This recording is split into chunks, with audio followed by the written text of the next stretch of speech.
Hello everyone, good morning, good afternoon, good evening.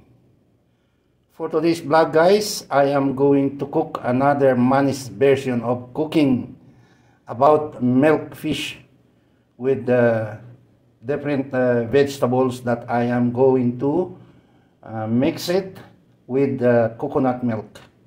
So let's get started guys. Guys, mainit na yung ating frying pan at maglalagay na tayo ng mantika. Ayan, prituhin natin yung natalong na i-kakain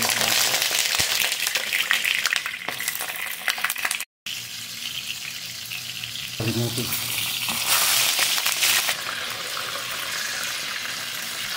Ang luto na. Lagyan na natin dito guys.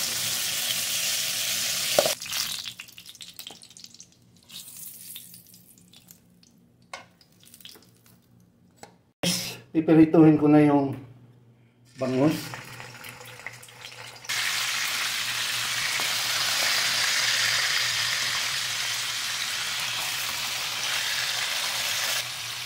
Balik ka rin natin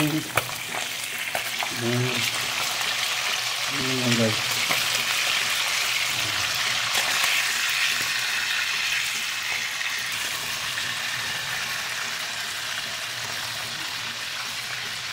Yan guys, okay na to. Yan guys yan.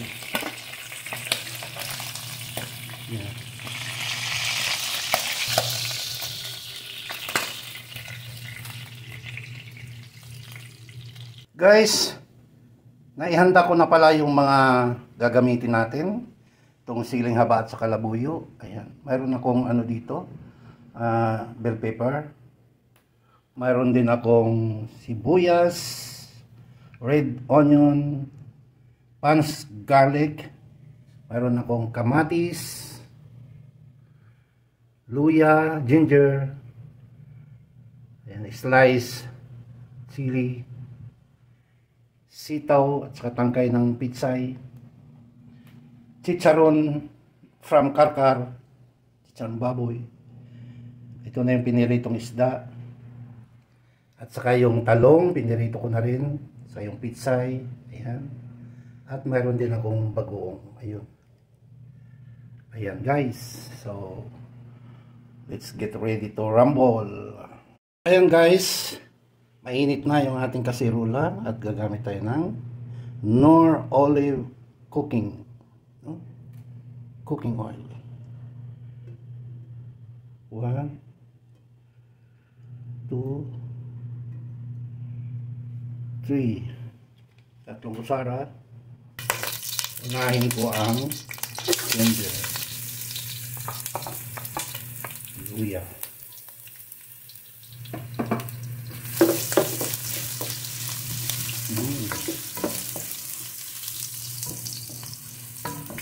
ang bango na guys. Ilagay na natin yung dinikdik ng mga bawang.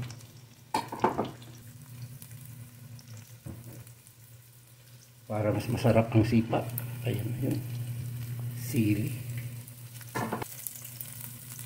Ilagay ko na rin ang dalawang malalaking sibuyas.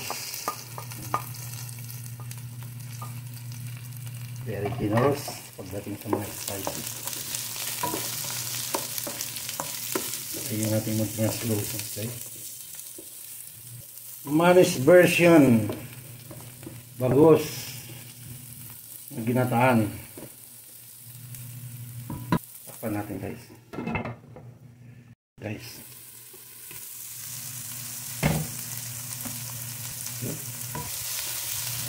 Ilagay ko na itong ano guys, bagoong. Hip mo. Luto na siya.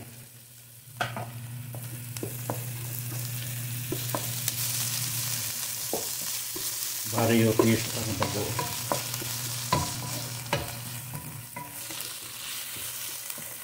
Guys, ayun ba na guys?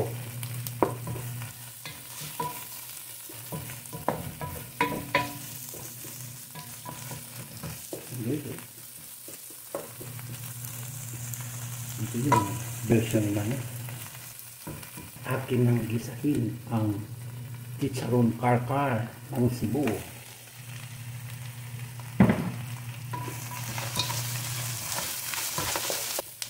Mix natin ng husto. Ayan guys. Bago ko ilagay ang kamatis na hinog.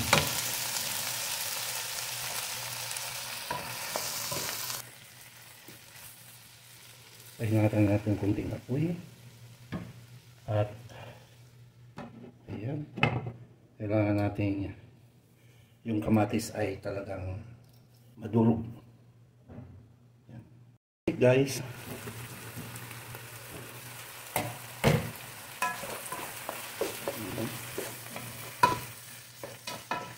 Ilagay na natin guys ang coconut milk.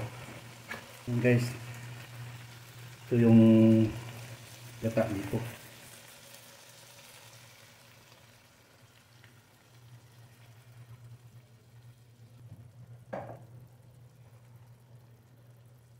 At mayroon din akong coconut cream. Ayan guys, oh. Coconut cream.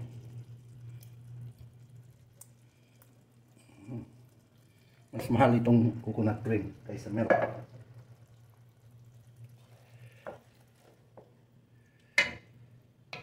Maglalagay ako guys ng shrimp cube.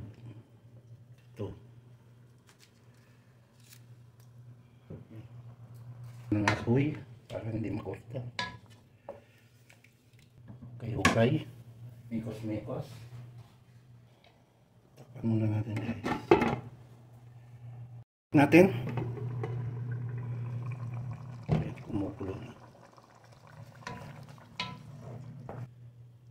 Lagyan natin ng patis guys. Ayan, mga isang kusara at kalahati.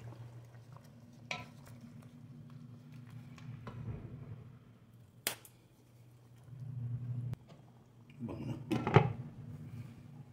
Check natin guys. Ayan.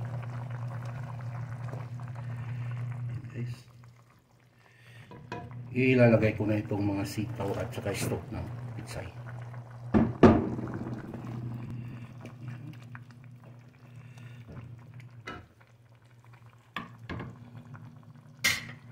At saka itong sili na may biyak guys, oh, may biyak.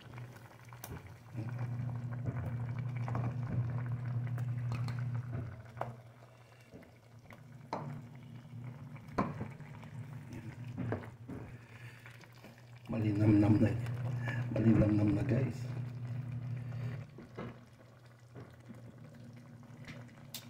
At atin nang ilagay ang ating mga piniritong bangus.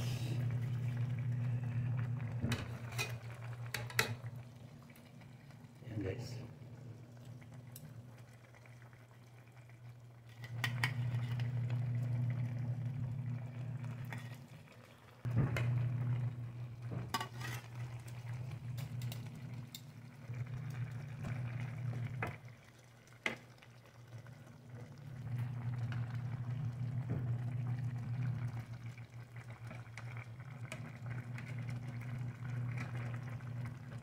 Naglalaway na ako guys. Tapan muna natin. Nga 2 minutes. Guys.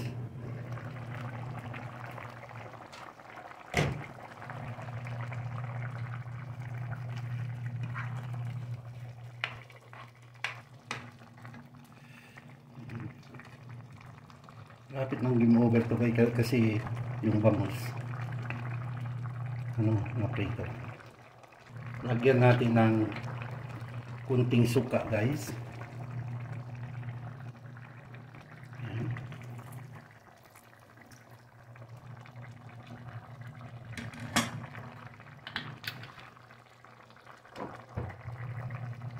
Guys, pwede nyo gayahin ito guys. Depende kung anong gusto niyo na gulay na ilagay. Pwede ampalaya, gano'n. Pwede nyo lagyan ng okra. Ako ito ang vision ko. Andyan na yung ano guys. Andyan na yung mga siling labuyo. Lalagay ko na rin yung ano guys, bell pepper. O yan, di ba guys? Very colorful. Yan. Lalong mabango ito. Hindi ko pa nga natitikman. Tikman muna natin guys. Para sure tayo, sure. Yan guys, oh. Wow. Perfect. At umpisahan ko nang ilalagay na natin ang mga talong na ating pinirito. Yan. Di ba kayo natatakam guys sa ginagawa ko na nito? Di ba kayo naglalaway dyan o tulo-tulo laway? Ayan guys, oh. Ayan. O, diba?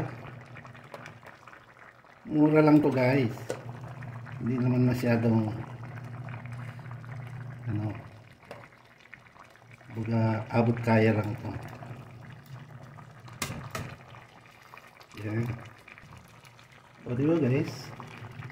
Ayan, oh. Hindi ka pa naman mapa-extra rice nito. Ewan ko na lang sa'yo.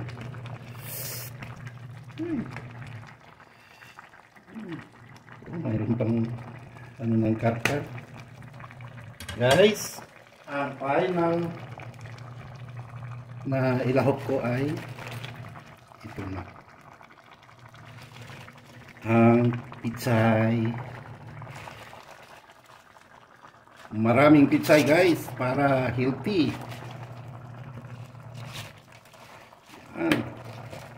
Oh, diba? Para hindi tayo mahirapan, takpan muna natin. Okay. Ayan guys, oh. Uy. Ayan guys.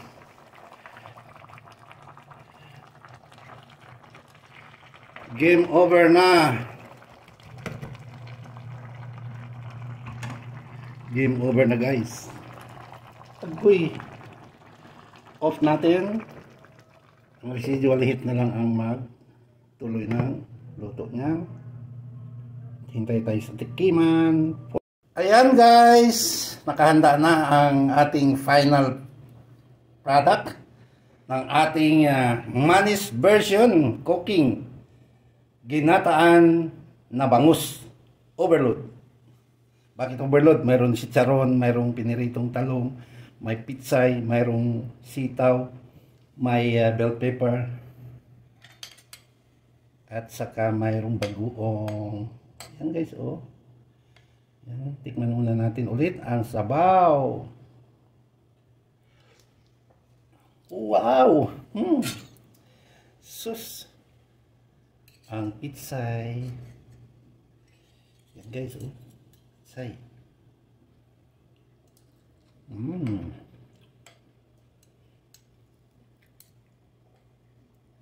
Ang bangus na pinirito.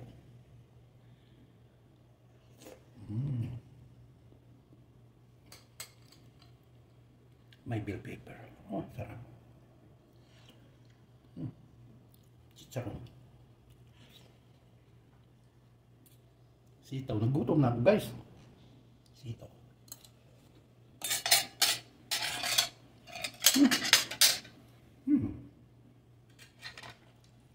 Grabe guys.